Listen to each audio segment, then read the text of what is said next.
Andrew Jackson was born on March 15, 1767, in the small settlement of Waxhaws, which was located on the border between North and South Carolina. His parents were Irish immigrants who had settled in America seeking better opportunities. Jackson's father, Andrew Jackson Sr., was a carpenter and farmer, and his mother was named Elizabeth Hutchinson Jackson. Tragically, Jackson's father died just 3 weeks before he was born, leaving his family in a difficult financial situation. During his childhood, Jackson lived in a frontier environment that was often harsh and unpredictable. When he was around 13 years old, the American Revolutionary War broke out. As a young teenager, Jackson and his brother Hugh joined the local militia to support the Patriot cause. During the war, he experienced firsthand the violence and chaos of conflict. He was captured by British soldiers and suffered injuries when he refused to clean their boots, which led to a brief imprisonment. These early experiences of war and hardship shaped his resilient character. After the war ended, Jackson returned home and continued his education independently. He was determined to improve his prospects despite his modest beginnings. He studied law under local attorneys and eventually gained admission to the bar, becoming a practicing lawyer. His legal career began in North Carolina, but later moved to Tennessee, where he quickly gained recognition for his skills and integrity. During this period, Jackson also became involved in local politics and gained popularity as a frontier lawyer known for his fiery temperament and strong sense of justice. Andrew Jackson served in the military during a pivotal period in American history and became widely celebrated for his leadership and bravery. His military career was marked by his participation in the War of 1812, a conflict fought between the United States and Great Britain. Jackson distinguished himself through his strategic acumen and fearless conduct, particularly in defending American territory from British invasions. His most famous achievement came at the Battle of New Orleans in January 1815, which was fought after the peace treaty ending the war had been signed, but before news of the treaty had reached North America. Jackson's forces decisively defeated a much larger British army, boosting American morale and national pride.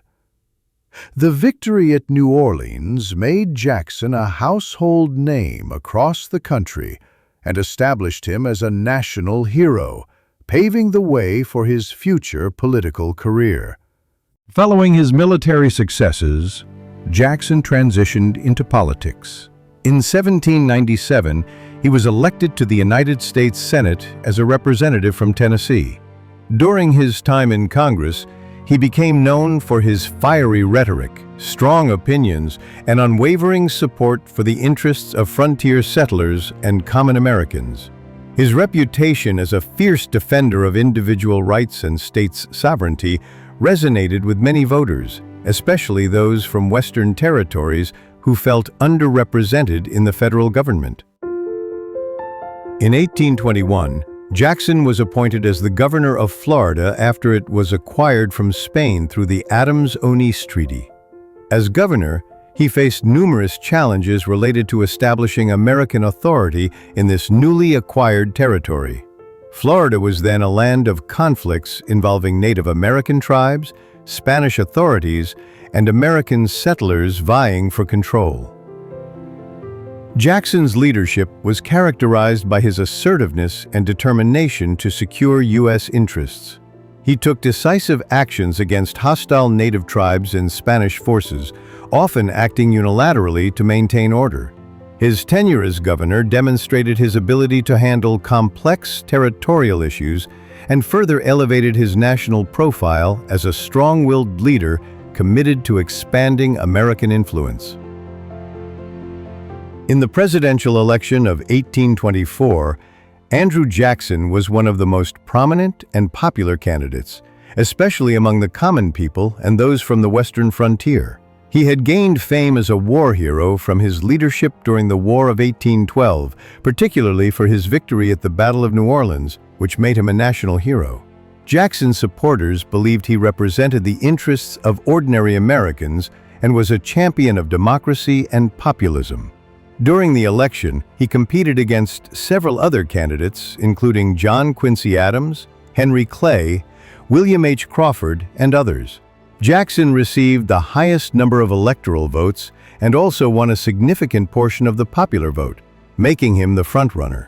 However, because no candidate secured an absolute majority of electoral votes, at that time a candidate needed at least 131 out of 261 electoral votes to win outright, the decision was transferred to the House of Representatives as stipulated by the 12th Amendment to the U.S. Constitution. The House was tasked with choosing among the top 3 candidates: Jackson, Adams, and Clay.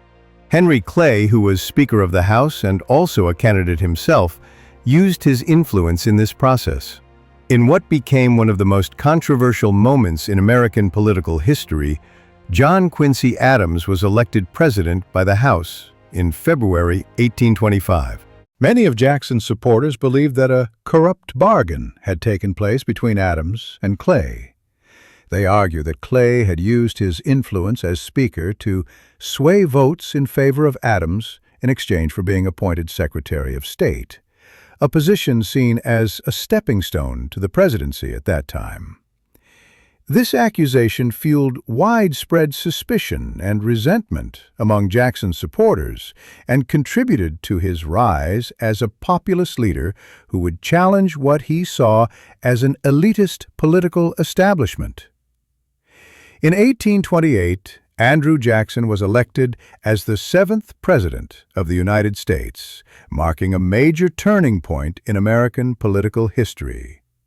His election was significant because it represented the rise of the Democratic Party, which emerged as a political force advocating for the common people and opposing what Jackson and his supporters viewed as the elitism of previous administrations. Jackson's campaign in 1828 was highly energetic and populist, emphasizing his background as a frontier fighter, war hero from the War of 1812, and a self-made man who had risen from humble beginnings.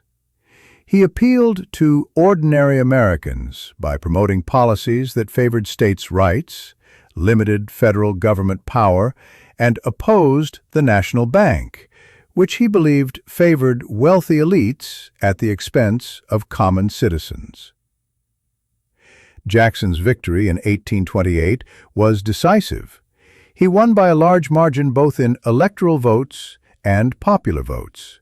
His campaign also marked a shift toward more direct involvement of ordinary voters in politics, with increased use of rallies, slogans, and mass mobilization efforts. This election is often seen as the beginning of the modern Democratic Party and a new era of American politics characterized by greater democratic participation. After serving his first term from 1829 to 1833, Jackson sought re-election in 1832. His campaign for a second term was also highly energetic and focused on defending his policies against critics. Jackson's popularity remained strong among his supporters, who appreciated his stance against corruption and his efforts to expand democratic participation. In the 1832 election, Jackson faced Henry Clay, a prominent politician and leader of the National Republican Party, later evolving into the Whig Party. Jackson's victory was again overwhelming. He was re-elected with a significant majority in both electoral votes and popular votes. During his second term, from 1833 to 1837, Jackson continued to implement his policies. He faced several major challenges, including opposition to tariffs that many southern states believed favored northern industries at their expense, leading to tensions over states' rights. He also enforced policies related to Native American removal, most notably. Despite these controversies, Jackson remained committed to his vision of a strong executive branch and a government that served the interests of ordinary Americans. He was instrumental in founding the Democratic Party in the United States and became its first and most influential leader. In the early 1820s, after the decline of the Democratic-Republican Party, American politics was characterized by a period of transition and realignment. The Democratic Republicans had dominated politics since the era of Thomas Jefferson, but by the 1820s, their factional divisions led to the emergence of new political groups.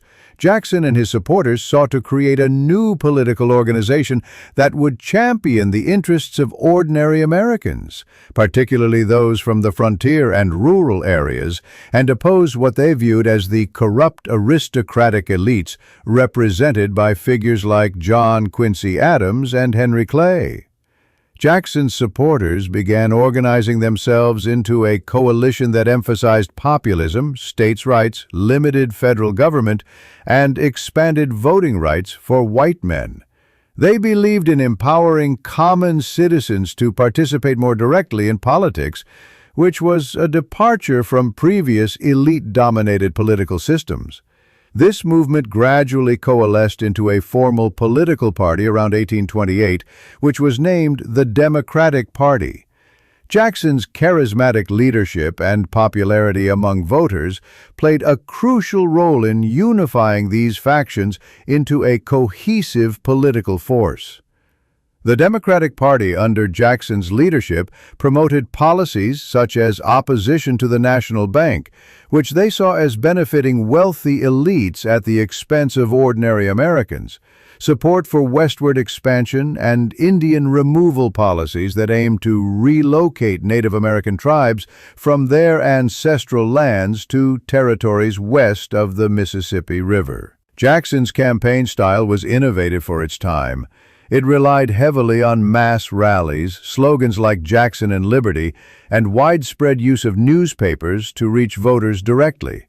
These strategies helped mobilize large numbers of ordinary citizens who previously had little influence in politics. In 1828, Jackson ran for president as the Democratic candidate and won a decisive victory over incumbent John Quincy Adams. His election marked the first time a candidate from this new party became president, establishing Jackson as its de facto leader. He was a strong advocate for the rapid and widespread distribution of federal lands to farmers, settlers, and pioneers. He believed that access to land was a vital component of American democracy and economic opportunity, and he saw the settlement of Western territories as essential for the nation's growth and prosperity. Jackson's policies aimed to make federal lands more accessible by reducing bureaucratic hurdles, lowering prices, and encouraging the sale of public lands at a faster pace.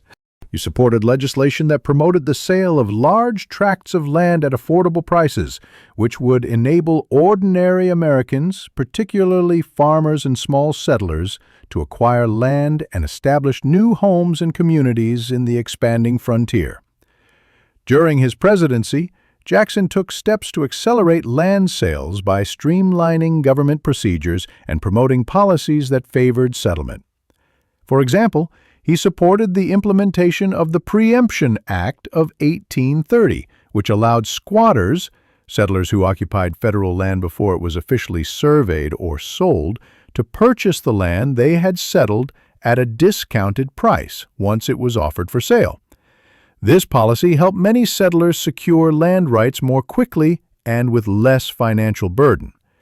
Jackson also believed that large land speculators should not dominate access to public lands. Instead, he promoted policies that favored small farmers and individual settlers. He saw land ownership as a way to empower ordinary Americans, promote self-sufficiency, and foster a sense of independence. In 1832, the United States faced a serious constitutional crisis known as the Nullification Crisis, which threatened to tear the nation apart. The conflict originated in South Carolina, where many residents and political leaders were deeply opposed to the federal government's new tariff laws enacted in 1828 and 1832. These tariffs, designed to protect American industries by taxing imported goods, were seen by many Southerners as unfair and economically damaging, especially since they increased the cost of goods and hurt Southern farmers and merchants. South Carolina's leaders, particularly Vice President John C. Calhoun, argued that states had the right to nullify or reject federal laws they deemed unconstitutional or harmful to their interests. They believed that each state had the authority to determine the constitutionality of federal legislation and could refuse to enforce laws they opposed. This stance challenged the very foundation of federal authority and raised fears of secession or disunion. In response, South Carolina passed an ordinance of nullification, declaring that the tariffs of 1828 and 1832 were invalid within its borders and that the state would not collect or enforce them. This act was a direct challenge to federal law and posed a serious threat to national unity. President Andrew Jackson, a staunch supporter of preserving the Union, viewed this defiance as dangerous and potentially leading to civil war, if not addressed decisively. Jackson responded with firm resolve.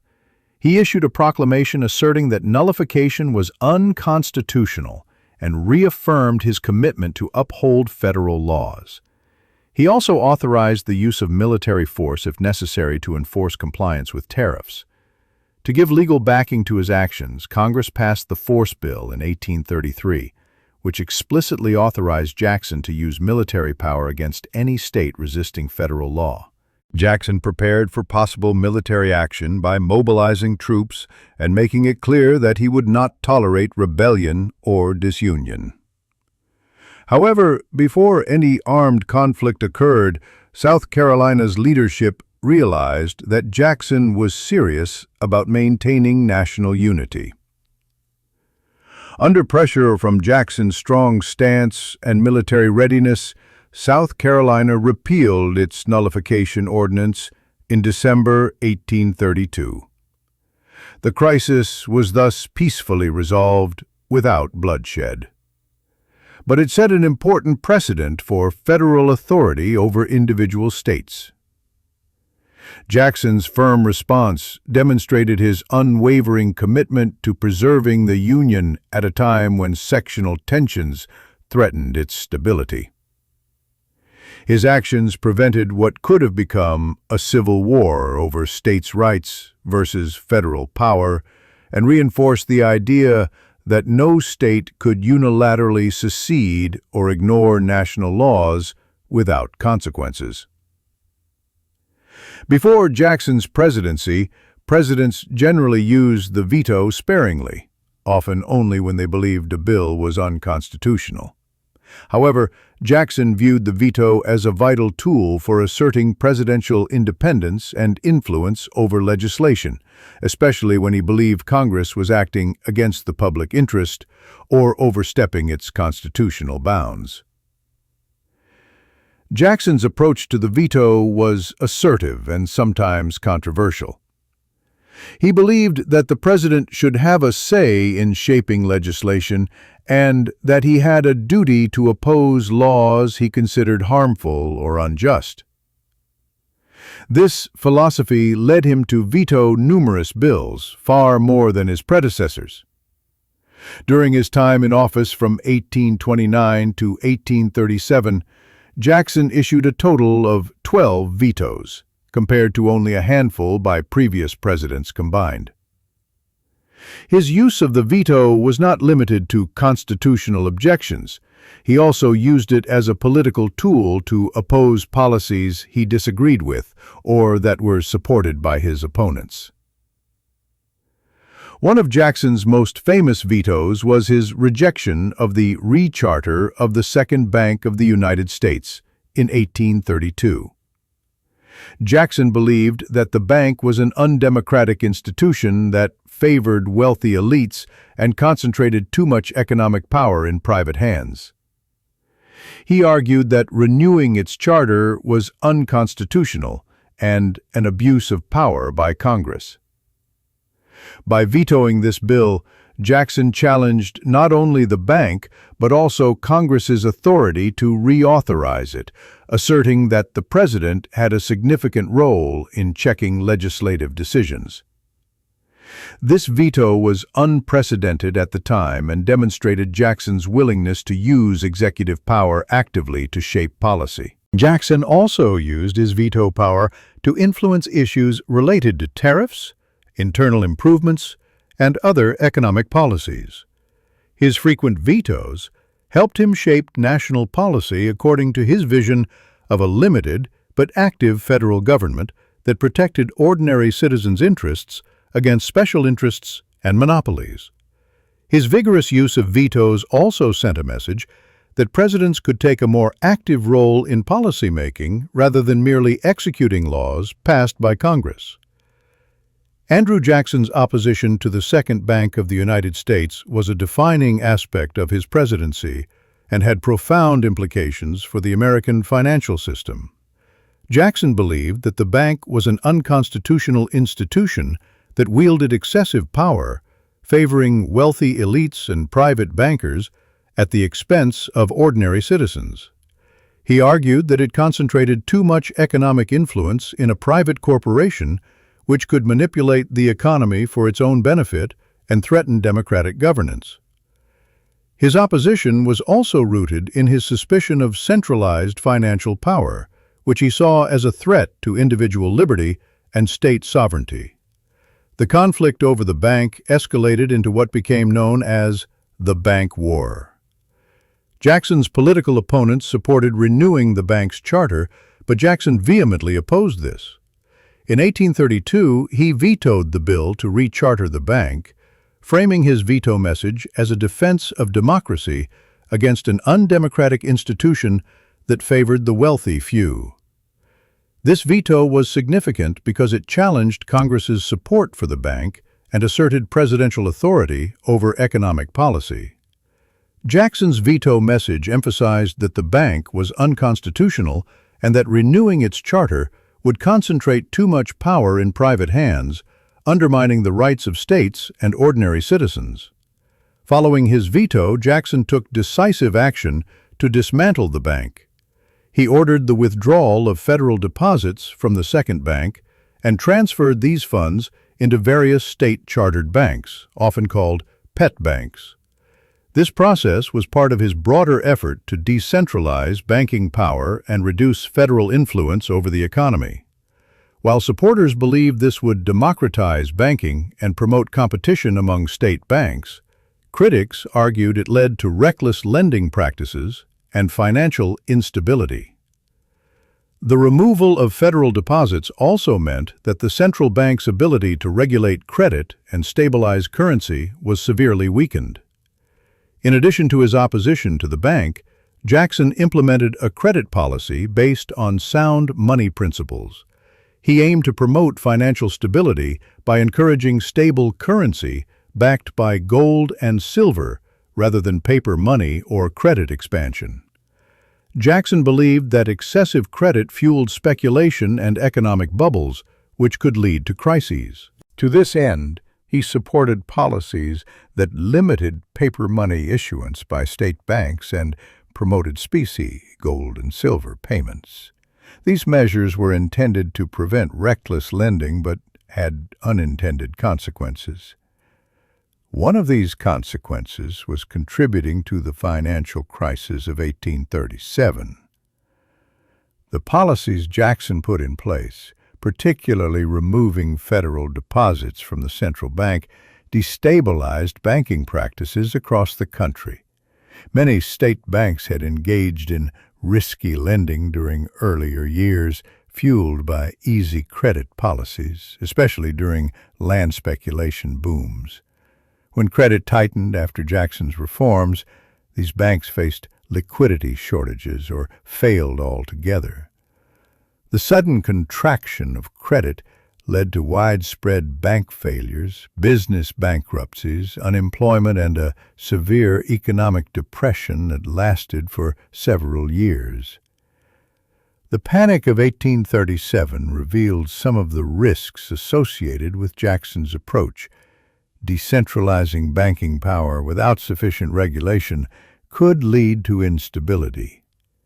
While Jackson believed he was promoting democracy and fiscal responsibility by limiting centralized banking power, his policies inadvertently contributed to one of America's first major economic downturns. Jackson's interest in expanding diplomatic ties with Far Eastern countries was driven by several factors. First, he saw the potential for increased trade opportunities, particularly in valuable commodities like tea, silk, porcelain, and other goods that were highly sought after in America and Europe. Opening new markets could stimulate economic growth and provide American merchants with access to lucrative goods.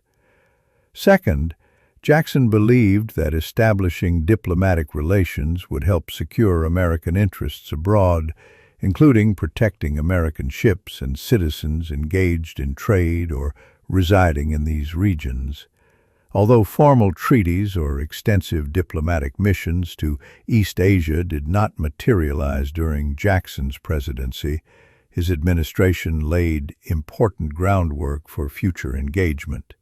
For example, Jackson supported efforts to send diplomatic representatives to China and Japan to establish official relations. These early initiatives were often limited by the geopolitical realities of the time, most notably Japan's policy of national seclusion, sakoku, which restricted foreign contact, and China's restrictive trade policies under the Qing dynasty. Nonetheless, Jackson's administration recognized the strategic importance of opening channels of communication. Jackson's approach to diplomacy was characterized by a belief in strength and assertiveness. He believed that the United States should project power diplomatically and be prepared to defend its interests vigorously. This attitude extended to his views on foreign relations with distant nations. He favored a policy of negotiation. While he did not pursue aggressive expansion into Asia himself, his policies reflected an understanding that diplomacy should be proactive and aimed at securing advantageous agreements. In addition to supporting diplomatic missions, Jackson also promoted the idea that American ships should be able to navigate freely on the high seas and establish trading posts or ports where possible. His administration was aware of the importance of securing access to international markets and safeguarding American maritime interests in global waters. Overall, Jackson's efforts to expand diplomatic relationships with Far Eastern countries demonstrated his recognition of their growing importance in global affairs. Although concrete achievements during his presidency were limited due to geopolitical constraints, such as Japan's isolationist policies and China's restrictive trade practices, his policies contributed to laying a foundation for future U.S. engagement with East Asia. His emphasis on diplomacy based on strength and mutual benefit reflected an understanding that establishing good relations with distant nations could serve both economic interests and national security objectives in an increasingly interconnected world. Andrew Jackson died on June 8, 1845, at the age of 78 at his beloved estate, the Hermitage, located near Nashville, Tennessee. His death marked the culmination of a long and often tumultuous life, filled with military triumphs, political battles, and personal hardships. Throughout his later years, Jackson's health had been steadily declining due to a combination of chronic illnesses and the physical toll of his vigorous lifestyle. He had suffered from severe asthma for many years, which caused him frequent respiratory difficulties and episodes of wheezing and coughing. Additionally, he was believed to have had tuberculosis or other respiratory ailments that further weakened his health. He experienced persistent coughing fits, shortness of breath, and general weakness. Despite these health issues, he remained mentally alert and continued to be active in public affairs and personal affairs at the Hermitage.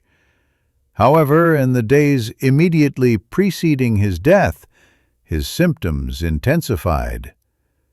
On June 7, 1845, he was reportedly in good spirits, but was visibly suffering from difficulty breathing and fatigue. His family and close friends gathered around him as his condition deteriorated. Early on the morning of June 8th, Jackson passed away peacefully in his bed at the Hermitage.